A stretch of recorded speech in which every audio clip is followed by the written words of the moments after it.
I just found out something that blows my mind. Have you ever known that a Blackmagic camera is capable of doing this? I can focus with my phone? Oh my god. Why do I only find out about this like 2 years after, like 3 years after starting shooting with Blackmagic? Anyway, that's not the topic of today's video. Today we're talking about 4 things that up the production quality of your videos, especially when you're a run and gun, sort of independent, single man band filmmaker. Yeah. The first thing that I want to talk about is the SmallRig follow focus system. This is their new follow focus system, and I personally think it is incredible. I have used the Tilta Mini follow focus, I think it's called, before I got this one, and I returned it 2 days after because I just couldn't work with it. And after that, I've used so many different follow focuses that are on the market, like very expensive, $500 plus brands as well. And of course they work fantastic, but this one is $99 and it works perfectly. Why is a follow focus system important? Well, if you're a run and gun filmmaker alone, you want to pull focus sometimes. And just using the barrel doesn't really cut it always. Of course, I personally prefer to shoot that way, but sometimes I just cannot do it that way. So I bring this one. And the good thing about this one is it fits in the palm of your hand and it allows you to rack focus beautifully. And the great thing is that it features 2 of these small pins that you can adjust to really set the focus mark. But if your talent is walking further, or if something happens that you need to focus further, you can flip up this little flip click thing that has a wonderful sort of click to it that, you know, I would just love that. And then you can of course pull further or as far as you want.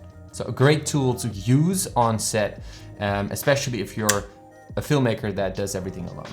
All right, the next item we're talking about is also made by SmallRig, and it is the SmallRig Mini Matte Box.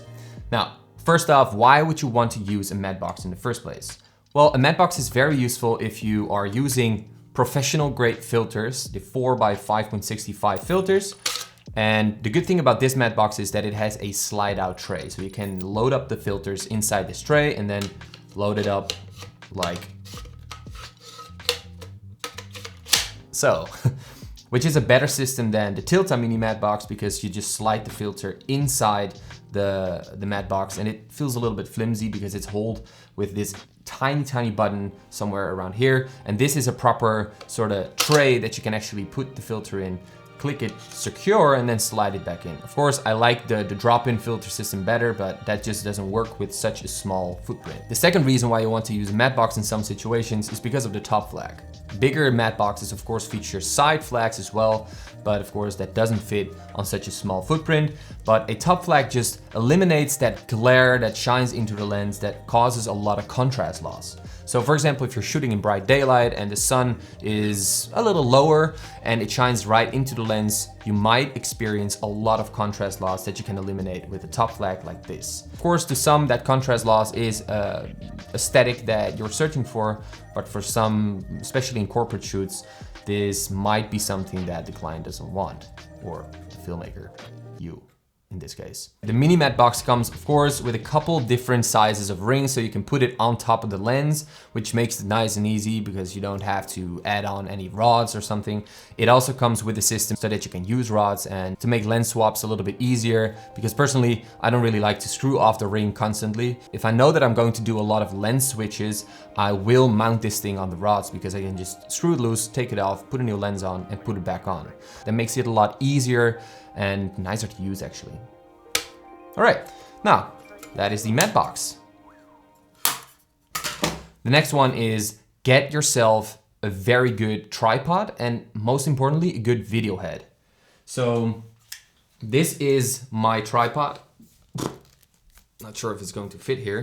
So the legs I'm using are basically a 5-section carbon tripod legs because it is nice and lightweight and it makes sure that I can carry these up to mountains, up to, you know, multi-day hikes. But the most important thing here is the video head. And the video head makes sure that you get a very smooth and nice looking image, especially when shooting on longer lenses, because these micro jitters, they get into the lens real quick whenever you are filming with a shitty ball head or like that cheap tripod that the camera is standing on right now.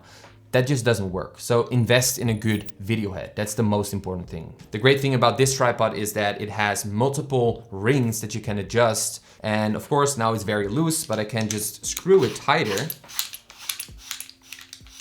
which makes for a lot smoother motion. Same goes for the tilt function.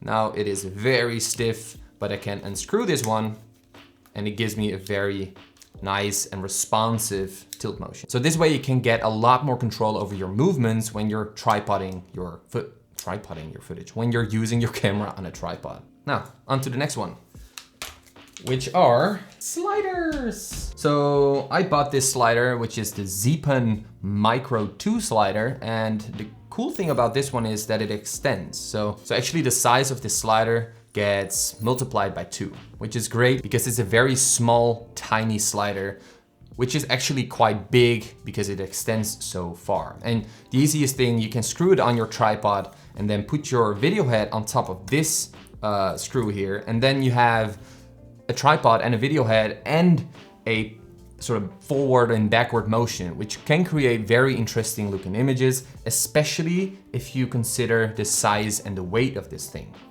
So I personally use this one for my Blackmagic Pocket and it works really well. Next up is the second generation slider, which is the motorized slider. So you can connect this one to an app.